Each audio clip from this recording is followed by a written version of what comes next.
Hare Krishna everyone, welcome back to the channel. So let's see कल किस तरीके से मार्केट में मूव हो सकता है, क्या अभी स्ट्रक्चर बन रहा है मार्केट का यहाँ पर। सो अगर अभी हम देखें तो दोनों इंडेक्स ने काफ़ी अग्रेसिवली क्लोजिंग दे रखी है और दोनों इंडेक्स ने अभी अपना fresh all time high touch कर लिया है। तो निफ्टी ने भी ऑलमोस्ट अपने ऑल टाइम हाई के पास ही क्लोजिंग दिया है, यानी कि उससे ऊपर ही क्लोजिंग दिया है, और बैंक निफ्टी ने भी अपने ऑल टाइम हाई के पास ही क्लोजिंग दे रखी है।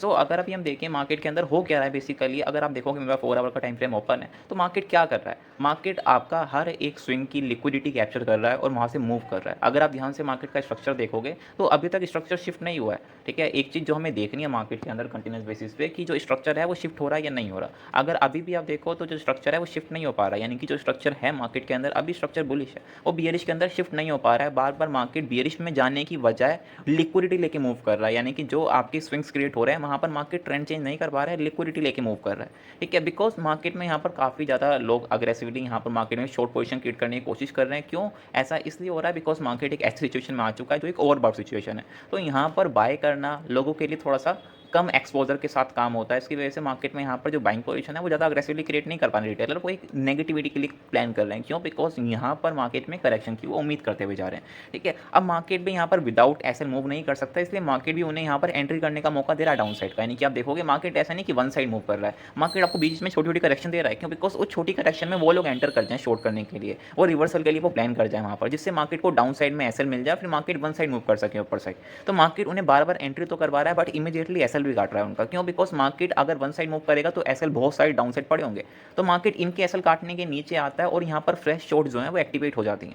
ठीक है, तो मार्केट में यहाँ पर दोनों साइड एसएल आ जाते हैं, जिसकी वजह से मार्केट में फ्रेश ट्रेंड है वो कंटिन्यू करता रहता है। ठीक है, तो अभी भी आप देखोगे मार्केट में वही सिचुएशन चल रही है, मार्केट में आपका शॉर्ट आ रहे हैं बार बार, उनके एसएल ट्रिगर हो रहे हैं, मार्केट कंटिन्यू मूव करते जा रहा है ऊपर साइड। अब ये रिवर्स कब होगा, ये कंडीशन रिवर्स तभी हो सकती है जब यहाँ पर मेजोरिटी बुलिश हो जाए। यानी कि मेजोरिटी बुलिश होने का मतलब क्या है कि जो रिटेलर यहाँ पर बेरिश पोजीशन क्रिएट करने की कोशिश कर रहे हैं वो भी अब बुलिश होने की यहाँ पर कंडीशन में आ जाए, तब मार्केट में हम कुछ देख सकते हैं कि रिवर्सल की पॉसिबिलिटी आ सकती है। रिवर्सल तो अभी इमीडिएटली तो नहीं आ सकता है, बट येस करेक्शन पॉसिबिलिटी है। तो चलते हैं देखते हैं स्ट्रक्चर क्या फॉर्म हो रहा है। तो स्ट्रक्चर हमें पूरा क्लियर है, अभी यहाँ पर कोई ज़्यादा माइंड यूज़ करने की नीड नहीं है मार्केट के अंदर। क्यों, बिकॉज मार्केट के अंदर अभी तक स्ट्रक्चर शिफ्ट कुछ भी नहीं हो रखा है, मार्केट बार बार स्विंग की लिक्विडिटी ले रहा है, मूव कर रहा है। तो आपको स्विंग की लिक्विडिटी यूज़ करके बस मूव करना है प्राइस को अपर साइड पर, आपको शॉर्ट्स का भी प्लान करना ही नहीं है मार्केट के अंदर। बिकॉज अगर अभी आप कंटिन्यूस बेस पर देखो तो शॉर्ट करने का कोई सेंस बनता नहीं है। ठीक है, जब तक यहाँ पर स्ट्रक्चर शिफ्ट नहीं होगा, स्ट्रक्चर चेंज नहीं होगा, तब तक हम शॉर्ट नहीं कर सकते हैं। ठीक है, हमारे पास 4 आवर का टाइम फ्रेम है, 4 आवर के टाइम फ्रेम पर जब तक स्ट्रक्चर शिफ्ट नहीं होता है तब तक हम यहाँ पर अग्रेसिवली काम नहीं करेंगे शॉर्ट साइड पे, हम यहाँ पर बाइंग के लिए ही प्लान करते रहेंगे। अब आप यहाँ पर कह सकते हो कि मार्केट में ऊपर साइड तो कोई प्राइस ही नहीं है, ऊपर साइड कोई एसएल ही नहीं है, तो मूव कहाँ पर करेगा। ठीक है, हाँ वो बात ठीक है कि मार्केट वन साइड ऊपर मूव नहीं कर पाएगा, इसलिए डिप जरूर दिखाएगा मार्केट, जिससे यहाँ पर शॉर्ट एंटर कर सके। जब वो शॉर्ट एंटर करते रहेंगे तो मार्केट में फिर जो ट्रेंड है वो कंटिन्यू होता रहेगा, क्योंकि बिकॉज शॉर्ट एंटर करते रहेंगे मार्केट को, फिर ऊपर एसएल मिलते रहेंगे, मार्केट उनके ऊपर एसएल काटता रहेगा। ठीक है, क्यों, बिकॉज अब लोगों को ऊपर साइड डर नहीं लग रहा है, अब लोगों को डाउन साइड में डर लग रहा है कि डाउन साइड में करेक्शन कितनी हो सकती है। इसलिए ऊपर साइड में आप देखोगे कॉल राइटिंग ज़्यादा होती है। कॉल राइटिंग आप देखोगे इस एक्सपायरी पे बहुत अग्रेसिवली कॉल राइटिंग थी ऊपर साइड पे, इसलिए मार्केट आप देख रहे हो एक्सपायरी वन साइड मूव कर रहा है। ठीक है, निफ्टी देखो गया वन साइड मूव कर 19,000 के ऊपर भी वन साइड गया था। तो वहाँ पर क्या, बिकॉज अग्रेसिवली कॉल राइटिंग हो रही है अपर प्राइसेस पे। क्यों, बिकॉज लोगों का डाउन साइड का प्रॉब्लम ज़्यादा हो रहा है, अपर साइड का प्रॉब्लम कम हो रहा है, because of the multiple confirmation like divergence उन्हें दिख रहा है यहाँ पर कि मार्केट में और ऊपर मार्केट नहीं जा सकता है, क्यों, बिकॉज मल्टीपल डाइवर्जेंस हैं, ग्रीड इंडेक्स यहाँ पर बहुत ज़्यादा ग्रीड शो कर रहा है, तो उन्हें काफ़ी ज़्यादा अग्रेसिवली यहाँ पर कन्फर्मेशन मिल गई। तो आप कंटिन्यूस बेस पे देखोगे यहाँ पर मार्केट के अंदर जो नियर बाय एक्सपायरी आ जाती है उसमें आप हायर प्राइसेस पे काफ़ी अग्रेसिवली कॉल राइटिंग देख रहे हो, और वो भी तब आ रही है जब मार्केट में छोटी छोटी करेक्शन आ रही है। यहाँ पर छोटी छोटी करेक्शन आ रही है तो यहाँ पर शॉर्ट एंटर कर रहे हैं, तो उन शॉर्ट के मार्केट को एसएल मिल रहा है, मार्केट मूव कर रहा है अपर साइड पे। ठीक है, अब जब तक ये कंटिन्यूएशन में जाता रहेगा हम भी कंटिन्यूएशन में जाते रहेंगे। जब भी ट्रेंड चेंज होगा, चेंज होने का मतलब क्या है ना, basically 4 hour time frame at least एक स्विंग कट जाए यहाँ पर, लाइक ये जो स्विंग बने पड़े हैं मार्केट में, जब तक ये नहीं कटेंगे हम यहाँ पर मार्केट को शॉर्ट कर ही नहीं सकते हैं किसी सिचुएशन में।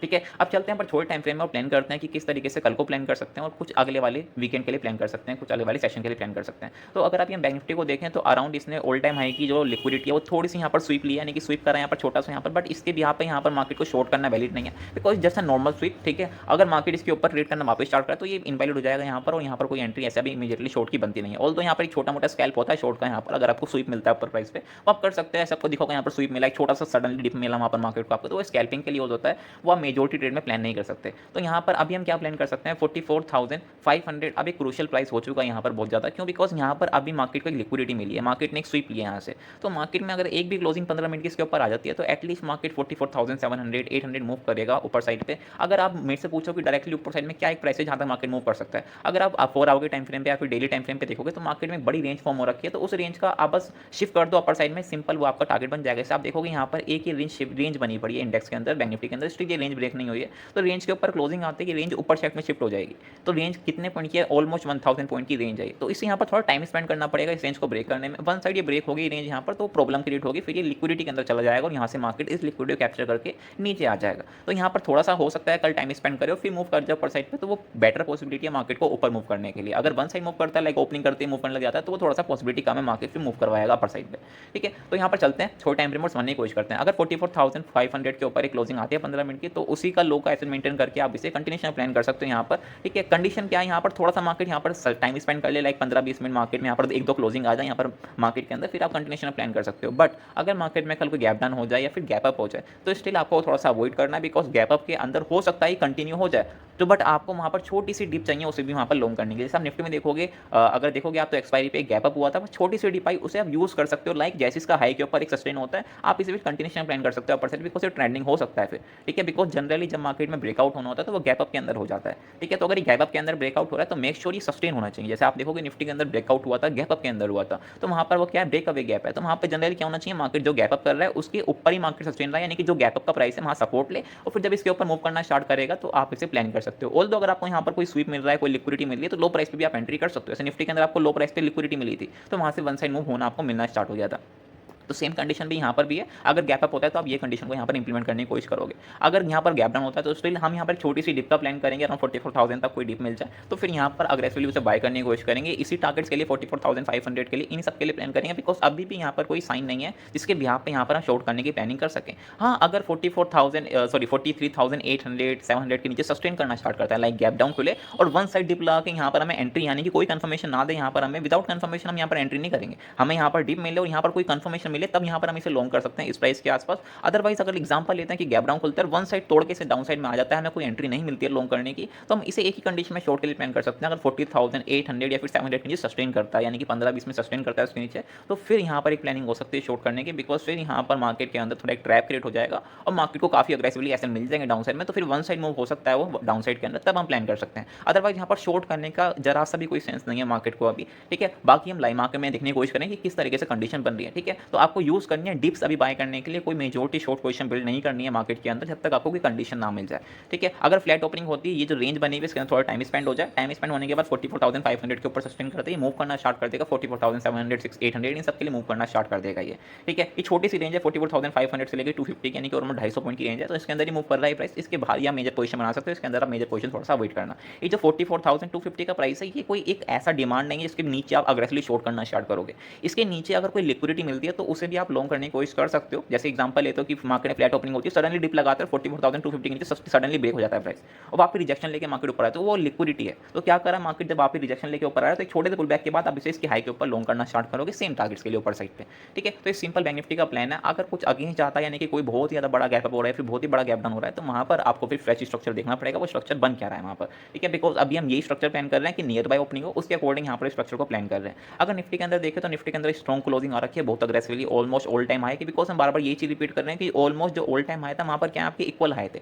तो इक्वल हाई में जनरली क्या होता है, हाई पे लिक्विडिटी होती है, तो मार्केट जनरली इक्वल हाई को मैग्नेटिक प्राइस बना देता है। तो जो ऑल टाइम हाई था वो एक मैग्नेटिक प्राइस था, तो मार्केट को विदाउट ये टच करे मार्केट फॉल हो ही नहीं सकता। तो मार्केट ने अब ऑल टाइम हाई टच कर लिया, कहाँ पर हम शॉर्ट कर सकते हैं, मार्केट इसके नीचे तक वापस ट्रेड करना स्टार्ट नहीं करेगा तब तक यहाँ पर शॉर्ट की पॉसिबिलिटी नहीं है, कोई भी पॉसिबिलिटी नहीं है शॉर्ट करने की, क्योंकि शॉर्ट करने कोई सेंस ही नहीं बनता यहाँ पर अगर जब तक मार्केट इसके ऊपर ट्रेड कर रहा है। ठीक है, तो यहाँ पर हम डिप का यूज करेंगे, अगर 18,900 के आसपास अगर प्राइस मिलता है यहाँ पर हमें डिप के अंदर, तो इस प्राइस के आसपास हम इसे कंफर्मेशन के साथ लॉन्ग करने की कोशिश करेंगे। अच्छा प्राइस है और टारगेट रहेगा 19,100 19,110 के आसपास टारगेट रहेगा, because as per the Fibonacci हमें 19,115 120 तक की टारगेट मिल रहे हैं अभी, जो करंटली मार्केट मूव कर सकता है वहाँ तक। ठीक है, 19,100 या फिर 19,115 20 के आसपास तक का प्राइस है जहाँ तक मार्केट अभी मूव कर सकता है वन साइड में, और ज़्यादा आप डिप की पॉसिबिलिटी वहाँ पर नहीं लगा सकते हो। तो अगर छोटी सी डिप मिलती है यहाँ पर तो इसे हम बाय करने की कोशिश करेंगे इसके प्राइस के आसपास, या फिर अगर 19,020 के ऊपर भी सस्टेन करता है तो फिर से कंटिन्यूशन प्लान करेंगे। आप अगर RSI देख रहे हो, ये सब चीज़ देख रहे हो तो वो ठीक है आप देख रहे हो, बट आप उनके बिहाफ पे ट्रेड थोड़ा सा करना अवॉइड करो, बिकॉज अभी वो आपको ओवरबाउट दिखा रहे होंगे और ओवरबाउट वो आपको कंटिन्यूसली दिखा रहे हैं। अगर आप उनके यहाँ पे शॉर्ट करने की कोशिश करोगे मार्केट को, तो ट्रैप होना पॉसिबिलिटी काफ़ी हाई है। ठीक है, बिकॉज ये सारी चीज़ें ओल्ड हो चुकी हैं मार्केट में। RSI डाइवर्जेंस हाँ काफ़ी टाइम ये काम करते हैं, बट बहुत टाइम तक ये काम नहीं करते हैं अगर ट्रेंड बहुत अग्रेसिव हो। तो अभी जो ट्रेंड है वो बहुत ज़्यादा अग्रेसिव है, तो जनरली इस कंडीशन में RSI आपके डाइवर्जेंस काम नहीं कर पाते हैं इतनी मेजर पोजीशन पे।